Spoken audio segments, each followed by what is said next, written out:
Unit dito mga bayan na bungalow style, no? Ayan po. Yan, may tiles na siya, may CR. At ito, ayan o, tiles na po. Yan na po yung condominium style.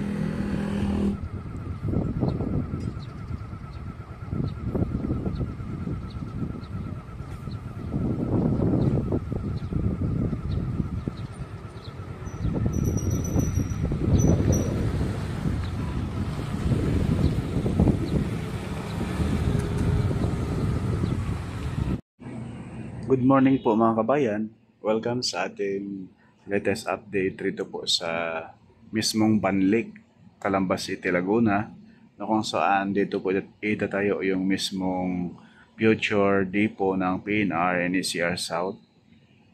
Ayan yung Mala Airport na yan mga kabayan. Yan na po yung buo, no? Yung may lawak po yan na 24.5 hectares. Ayan, mula rito hanggang dun sa pinakadulo. Ang pinakadulo nito mga kabayan, yun na po yung container terminal. Na kung saan sa bandang kanan, dyan po itatayo yung future Banlig PNR station. Masasilayan pa natin rito mga kabayan na napakaraming heavy equipment na po dito sa area na ito mga kabayan. So sa ngayon, ang ating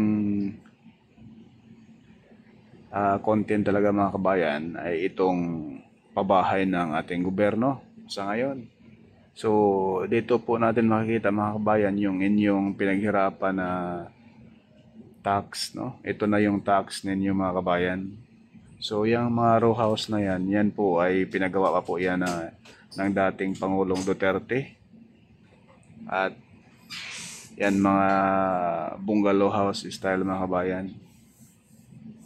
At yung isa pa, yung condominium style, yan na po yung kay Pangulong Marcos sa ngayon. Ayan po, sa unahan mga kabayan, yan na po yung 4 na palapag.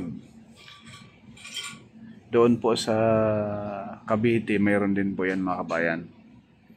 So itong mga lupain na yan dyan mga kabayan, dyan po itatayo yung mas marami pang housing rito.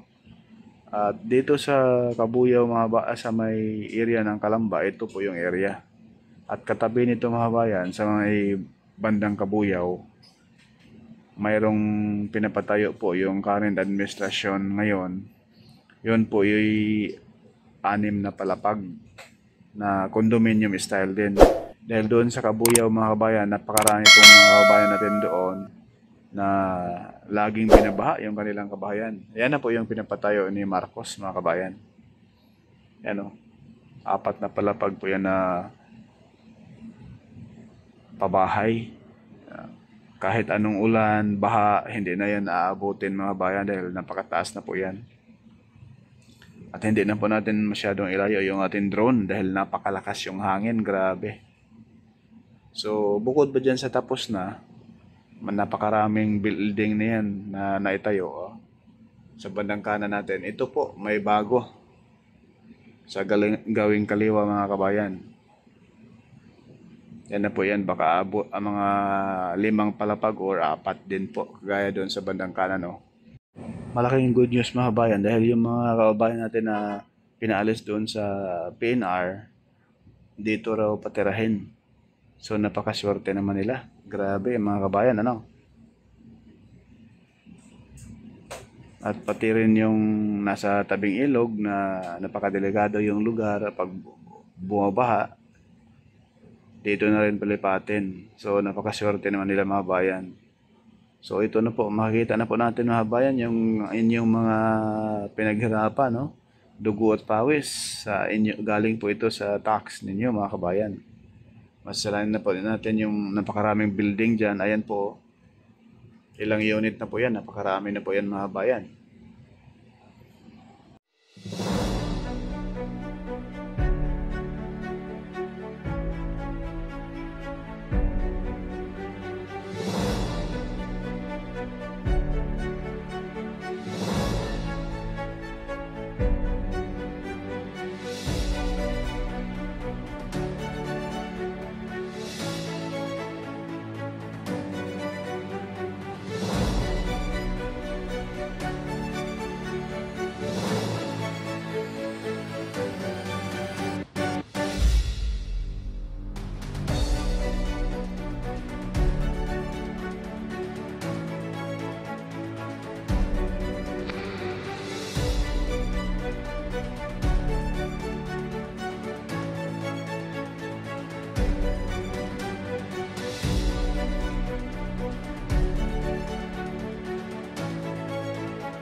Masisilayan natin rito mga bayan na napakalapit lang po talaga rito yung tinatayong pabahay ng gobyerno diyan sa mismong pagtatayuan ng dipo. Halos kung batuhin mo mga kabayan ay maaabot na eh.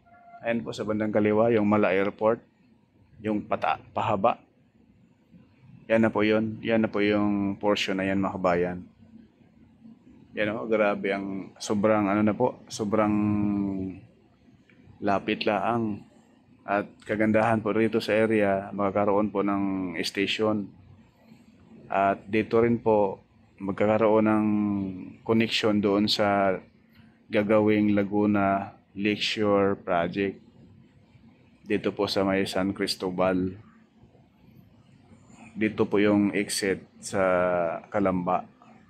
So napakalaking good news nito sa ating mga kabayan na lilipat rito sa housing ng ating gobyerno. At ang kagandahan pa, malapit pa sa mismong station ng PNR dito. So ayan po yung palibot nitong kabahayan rito mga kabayan na pinapatayo ng ating gobyerno. Bukod rito, mayroon din sa Kabuyaw. Sa Kabuyaw naman, mas mataas yun mga kabayan. Aabot po yun ng 6 o 7 palapag. Dito, 4 lang yata to o 5. Yan po yung mga building na yan.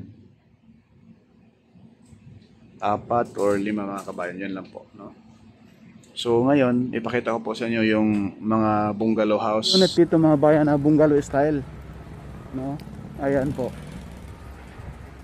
Yan, may tiles na siya, may CR. At ito, ayan o, tiles na po, nakakinis na. Ayan. Sayang, ayan po, may CR na po. Ang ganda ng CR mga kabayan. So may sala, may kwarto. Ganda na sana. Dito sa area na ito mga kabayan, Banlik, napaka ano siya, mahangin. Dahil po sa tabi ng Laguna de Bay. Ayan po, medyo bakit hindi pa ito pinapatirahan, no? Sayang ito mga bayan, no? Ayan. Linisin na lang ito konti, pwede na tirahan mga bayan. So, ang daming unit dito na wala pa nakatira. Ayan, oh. May mga area na mayroon na nakatira. Ayan po. Ito.